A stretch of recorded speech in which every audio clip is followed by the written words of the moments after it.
Kapag iniisip natin ang salitang positibo, ang papasok sa isip natin ay happiness. Maraming mga paraan upang maging mas positibo tayo sa buhay. Kahit nakakaranas tayo ng kalungkutan, galit o mga hamon, meron pa rin tayong kakayahan upang baguhin ang ating emosyon. At may paraan din tayo kung paano mag-isip ng tama. Sa katunayan, ang ating emosyon ay literal na binabago ang ating katawan. When we feel an emotion, our body reacts in various ways. For example, when we feel fear, our heart rate increases, our muscles tense, and we may sweat. When we feel happy or excited, our body responds with increased levels of energy and pleasure. More people know the mind and body are connected. Marami sa ating mga karanasan sa buhay ay isang resulta kung paano natin binibigyang kahulugan ang nangyayari sa ating paligid. Sa halip na pigilan o subukang alisin ang mga negatibong emosyon, pwede nating bigyang kahulugan at tugunan ng mga ito sa ibang paraan. Sanayin mo na pakalmahin ang iyong isipan. Habaan mo ang iyong pasensya at pagtiyagaan mo. Magiging positibo ka rin. Kung gusto mong maging tunay na positibo, simulan mo ito sa sarili mo. Number 1. Tanggapin mo ang iyong sitwasyon. Hindi mo mababago ang iyong pag-iisip kung hindi mo tanggap kung ano ang sitwasyon mo. Kung hindi mo tanggap kung ano ang problema mo. Ang pagtanggap na meron kang mga negatibong iniisip at negatibong emosyon at ang pagtanggap na hindi ka nasiyahan kung paano mo tinutugunan ang mga ito ay makakatulong sa iyo na simulan ang proseso ng pagbabago. Huwag kang magalit sa isip at damdamin mo. Tandaan mo to. Ang mga iniisip na sumusulpot sa isipan mo at ang nadarama mo ay normal lang. Ito ay isip at damdamin lamang. Ang makukontrol mo ay kung paano bigyang kahulugan at tugunan ang mga ito. Magiging negatibo lang yon kung mali ang pangunawa mo. Ibig sabihin na ikaw pa rin ang may kontrol. Tanggapin mo rin ang mga bagay na hindi mo mababago. Halimbawa, kung ikaw ay introvert at kung pipilitin mong maging extrovert, hindi ka magiging masaya. Ang punto ko ay tanggapin mo ang sitwasyon at tanggapin mo kung ano ka. Tanggapin mo kung introvert ka o extrovert. Huwag mong piliting baguhin ang sarili mo kung may negatibong epekto naman ito sa'yo. Tanggapin mo kung sino ka talaga. You can then feel free to develop that self into the most positive self you can be.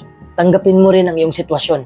Kung ano ang dumadating na problema, wala kang ibang magagawa kundi tanggapin at solusyonan ang problema mo. Number 2, dapat may layunin ka.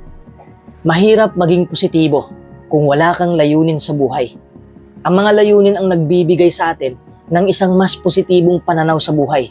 Ang pagtakda ng isang makatotohanang layunin ay maaaring makapagpapataas ng iyong kumpiyansa at mapatatag ang iyong buhay kahit hindi mo pa nakakamit kaagad ang layunin mo. Setting goals that are personally meaningful to you and align with your values will help you achieve them and will help you move forward in your life. Kahit maliit na layunin man yan, mas okay na yon kasi wala kang layunin. Magsimula ka sa maliit na layunin hanggang sa may panibago ka na namang layunin sa buhay. Kahit mabagal ka, basta't wag mo lang sukuan ang layunin mo. Dapat specific ang layunin mo. Madali namang magtakda ng layunin. Ang problema ay nahihirapan ka kung paano simulan. Kaya mas mahalaga na mag-umpisa ka muna sa maliit. Dapat positibong salita ang gamitin mo sa iyong layunin. Ipinapakita ng pananaliksik na mas malamang na makamit mo ang iyong mga layunin kung positibong salita ang gagamitin mo. Halimbawa, ang goal mo ay kumain ng healthy foods. Tapos sasabihin mo, hindi na ako pwedeng kumain ng junk foods. Yan ay hindi ka pakipakinabang na layunin. Mas lalo ka lang magigilty sa ginagawa mo. Kasi negatibong salita yan eh. Palitan mo yan ng dapat prutas at gulay lang ang kakainin ko. Yan ang halimbawa ng positibong salita. Keep your goals based on your own actions. Hindi pwedeng ikaw ang mag-set ng goals para sa iba o ang iba ang magtakda ng layunin para sa'yo. Tandaan mo na hindi mo makukontrol ang desisyon ng ibang tao at hindi rin nila makukontrol ang desisyon mo. Halimbawa, kung patitigilin mo sila sa paninigarilyo, hindi sila titigil hanggat hindi sila magpasya. Set goals that depend on what you can control. Number 3, magmahal ka. Hindi ibig sabihin na partikular lang na taong mahalin mo. Mahalin mo ang lahat ng bagay. o lahat ng tao sa mundo? Paano ka maging positibo kung galit at puot ang nakabalot sa buhay mo? Extend the feelings of love you already feel for your closest family members and extend it to others in the world. Makikita mo kaagad ang positibong epekto nito. Love is good for your mental health. Siguradong mababawasan ang iyong depresyon at anxiety. Number 4, ibuhos mo lahat sa sulat. Ang dahilan kung bakit isusulat mo ay para makita mo at maunawaan mo kung ano ba talaga ang problema mo. Lahat ng emosyon mo, isulat mo. Saan ba galing ang mga kanta? Sa emosyon at karanasan ng mga manunulat. Makakatulong ang pagsusulat na makita ang lahat ng mga emotional na karanasan sa bawat araw mo. At madali mong matukoy kung saang banda ang nangangailangan ng pagsasaayos. Matutulungan ka rin itong ituon ng pansin sa iyong mga positibong karanasan upang mas malamang na alalahanin mo ito sa paglaon. Huwag mong isulat ang mga hindi mo gusto. Kapag nakapokus ka lang sa mga ayaw mo, mas lalo kang maging negatibo sa buhay. Write down what you felt without judging it as either good or bad. Bibigyan kita ng halimbawa. Nasasaktan ako dahil sinabihan akong pangit. Sa halip na yan ang isulat mo ang iyong positive response.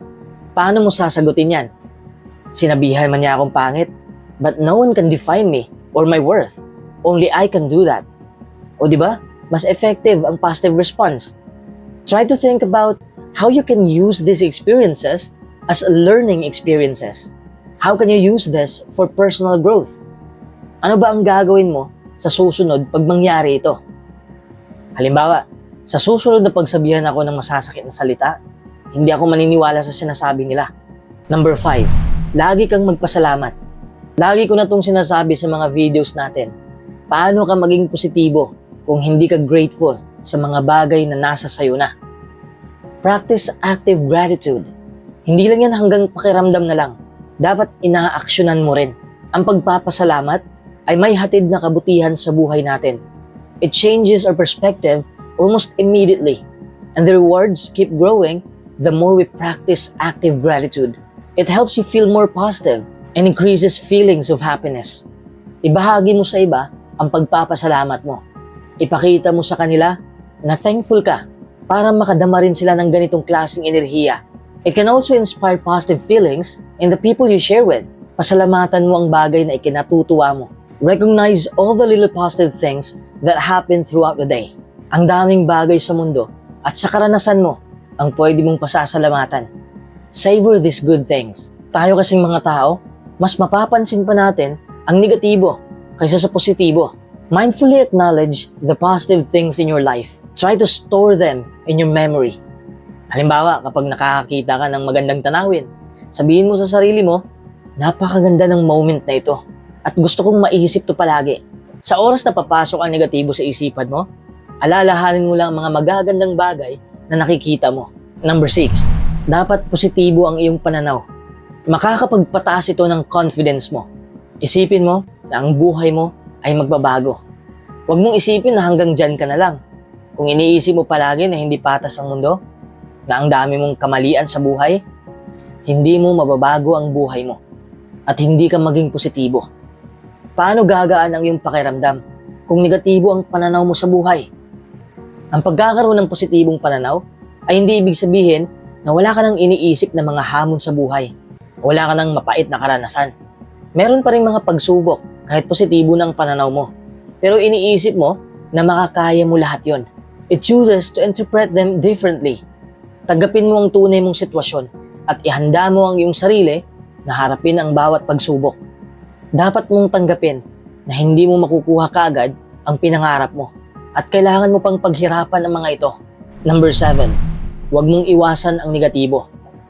Isa sa mga pagkakamali na ginagawa ng mga tao ay pinipilit nilang iwasan o binaliwala ang mga negatibong karanasan. Iniiwasan dahil masakit. Di ba?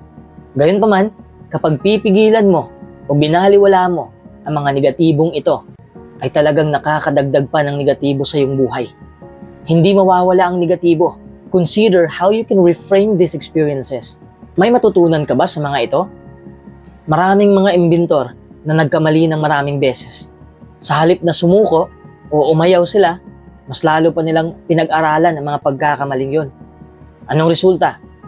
Nagtagumpay ang imbensyon. Instead of letting yourself immediately respond to a challenge or negative experience with negativity, take a step back and examine the situation. What really went wrong? What is really at stake? What can you learn from this to do differently next time? Has this experience taught you to be kinder, more generous, wiser, stronger? Taking a moment to reflect on the experience rather than automatically seeing it as negative will help you reinterpret it. Number 8, gamitin mo ang iyong katawan. Ano ang ibig kong sabihin? Ang katawan at isipan mo ay konektado. Kung nahihirapan kang magpakapositibo, ibig sabihin, ang katawan mo ay wala sa tamang paggalaw. Ang postura mo ay may malaking impact sa pamumuhay mo. Try standing up straight. This is called a power pose. It can actually help you feel more confident and optimistic. Tapos ngumiti ka. Kahit masaya ka man o hindi, kapag ngumiti ka, mapapaganda nito ang iyong mood. Magsuot ka ng mga damit na komportable sa'yo. Makakapagpagaan rin yan ang mood mo. What you wear affects how you feel. Find clothes that make you feel good about yourself and wear them no matter what society tries to say about it. Number 9, mag-ehersisyo ka. Palagi ko na rin itong sinasabi. Kapag mag-ehersisyo ka, magre-release ang katawan mo ng chemicals. Ang chemical na ito ay tinatawag na endorphins. Makakatulong ito sa paglaban ng depresyon at anxiety. Mas lalo kang mapapakalma nito. Kahit 30 minuto lang ng physical activity, malaking tulong na yon. Number 10, baguhin mo ang sarili mo. Paano ka maging positibo kung negatibo ang pagkatao mo? Paano mo mababago ang paligid mo kung hindi mo mabago ang sarili mo? Create life from within. If you want more success, focus on all the ways that you're already successful. If you want more love, focus on all the people that already care about you and the abundance of love you have to give to others. If you want to create greater health, focus on all the ways that you are healthy. Focus on the good things. Number 11, huwag kang masyadong seryoso. Paano ka maging positibo kung pati maliit na bagay ay siniseryoso mo? Minsan kasi sa buhay natin, may mga maliit na bagay na akala natin ay big deal na yon. Pero noong tayo'y umiwas, na-realize natin na hindi pala. Ang material na bagay, akala natin magdudulot ng kasiyahan sa atin. Pero hindi naman pala. Siniseryoso natin ang mga bagay na wala namang maidudulot na kaligayahang pangmatagalan. We only need 5 basic things to flourish in life. Number 1, positibong emosyon. Number 2, makikipaghalubilo sa mga tao. Number 3, mahalin natin ang ating kapwa. Number 4, kamtin ang makabuluhang bagay. At number 5, magtagumpay. Pero depende na yan sa'yo kung paano mo binigyang kahulugan ang ginagawa mo. Kung hindi mo kasi nakita ang kahulugan ng mga ginagawa mo, hindi ka magiging masaya. Material things really won't make you happy. Number 12, gawin mo ang mga bagay na gusto mo. Simple lang naman to, pero mahirap gawin. Bakit mahirap? Hindi mo kasi alam kung ano ang gusto mong gawin sa buhay. Alam kong abalang-abala ka sa maraming bagay. Sana naman, may oras ka na gawin ang mga bagay para sa sarili mo. When you do something that you love, you are distracted from being sad or negative. Number 13, layuan mo ang negatibong impluensya. Madali lang kasi tayong mahawa sa mga negatibong tao na nakapaligid sa atin.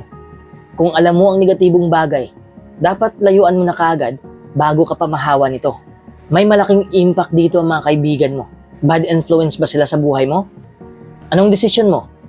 If your friends are always being negative, consider sharing your own positivity process with them. Encourage them to learn ways of being positive too. Kung hindi nila tatanggapin ang positibong pamumuhay na ibabahagi mo sa kanila, oras na para ikaw na lang ang lumayo. Do only what you feel comfortable with. If you don't feel comfortable doing something, you're likely to feel bad about doing it. That doesn't make for a positive experience. Learning to say no to things you don't want to do can help you feel stronger and more at ease with yourself. Number 14, labanan mo ang negatibong pag-iisip. Hindi ibig sabihin na puwersa mong tanggalin. Hayaan mong pumasok at hayaan mo itong lumabas. Ikaw lang kasi ang pinakakalaban ng sarili mo. You can become your own harshest critics. Each time you encounter a negative thought, take the time to challenge it. Marami kasi tayong negatibong naiisip eh. Hindi ko yan kaya. Napakalaking impact ito sa buhay mo. Kapag kasi sinabi mo agad na hindi mo kaya, titigil na rin ang pagkilos mo. Kaya nga wala kang naaabot sa buhay dahil iniisip mo palagi na hindi mo kaya at wala ka ng opportunity. If you find that you frequently have negative thoughts about yourself or about other people, make it a habit to find positive things to say about yourself. Alam kong may mahanap kang positibo sa sarili mo. Kung sinabi mong pangit ka, hindi naman siguro buong pagkatao mo ang pangit, di ba? Kung sinabi mong bobo ka, hindi ka naman siguro bobo sa lahat ng bagay, di ba? There are both positive and negative aspects in most situations. We get to choose which ones we will focus on. Kung may mga negatibo mong bagay na hindi mo mababago, tanggapin mo yon. Minsan kailangan nating tanggapin na ang buhay ay hindi talaga patas. Ganyan na talaga ang buhay. Hindi natin yan makukontrol. If we waste energy and happiness on the things we can't change, we'll only make ourselves more frustrated. Number 15, huwag kang matakot mabigo. Pabalik-balik ko nang sinabi to. Paano ka maging positibo kung hindi ka pa handang mabigo? Kung hindi ka pa handang tanggapin ang kabiguan? Lahat tayo ay madadapa at magkakamali ng maraming beses. It's about how we get back up again that counts. Kung naghahangad tayo ng tagumpay, tapos hindi rin tayo takot mabigo, may posibilidad na maging positibo tayo sa buhay.